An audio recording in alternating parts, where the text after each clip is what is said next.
Here, certain challenges will always remain constant, such as family planning and integration in a society, and it's only the permutations that can vary. For instance, another thing that you mentioned were information systems, which brings me to my next point. Yes, please. But don't you agree that a lot of things can affect divorce rates other than the fact that you're not prepared to be in a family?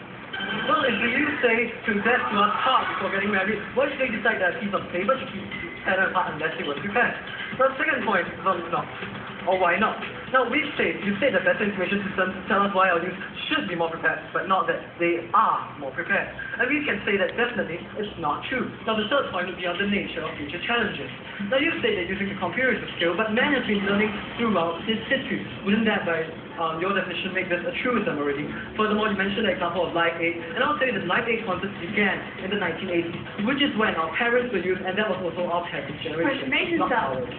Actually, the fact is that in Live Aid, they only raised funds which would have run out in the past 2 weeks. The fact is, Live Aid achieved a lot more.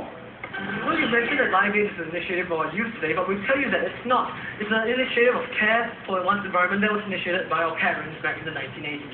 Now I'm going on to my case today, which is on attitudes. We've covered planning, now let's talk about attitudes. It's something very endemic to our youth themselves. What kind of attitudes are needed to face future challenges? Well, we believe a three-pronged approach is necessary to allow for learning and preparation across all stages chronologically, before, during, and after, and we'll be elucidating on each of them in turn. First is the stage before. Now, before the challenge, our youth need to want to prepare themselves to face the challenge.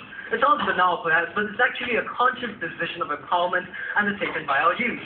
But do our youth take this decision? Well, an Australian Youth Foundation survey found that nearly half of them were unsure whether, I quote verbatim, their generation will be better off than their parents. Now, unsure highlights lack of preparation, and what are they doing about it? Nothing. I'm sure you'll agree with me, Maria, that such blatant defeatism will get nobody anywhere. Yes, please. The fact is, perhaps they are just accepting that the world is a harder place than it used to be in our parents' generation. There's nothing wrong with that. It's called reality. Well, reality, you see, even if life is bad, when reality strikes, you do have to do something. You can't just sit around and moan, and that's exactly what our youth are doing. Now, during the next stage will come during the actual challenge itself. Our youth will need adversity quotient, or AQ. It's a concept developed by Paul in 1987. He defined it as turning obstacles into opportunities. But Maria, what if all our obstacles are instant and inconsequential ones? For circumstances of comfort, technology, and harmony and affluence have precipitated the downfall of independence. And our parents were not blessed, or should I say, could, with such circumstances, and therefore, these charges did not affect them as much. And now, one last step comes after the challenge. You might think there's nothing left, but that will just show how you're an unprepared youth, because one very vital step remains, and that's using a retrospective, introspective, and reflective approach to re-examine the issue and applying the lessons learned on future challenges. Like when you're failing driving test, you have to see what went wrong before you go back again. Life is a highway. Now you need to stay that fast path through a challenging road. But do they? Let's look at some of the statistics that my first speaker has mentioned about planning. Our youth do not plan, they do not look back on themselves. Yes, please.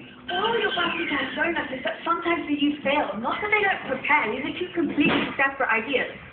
Well, whether they prepare or not, they have to be prepared for one great challenge, and that is the greatest challenge of all, the possibility of failing. But our youth do not have contingency plans, and they fail, henceforth, they're not being prepared either. So we feel that attitudinally, all three, before, during, and after, are essential, and this is not your puzzling in preparation at all. And lastly, we'd like to say that the truth of today is that our youth are cushy, and they're soft. And you might say that they might evolve, and we agree.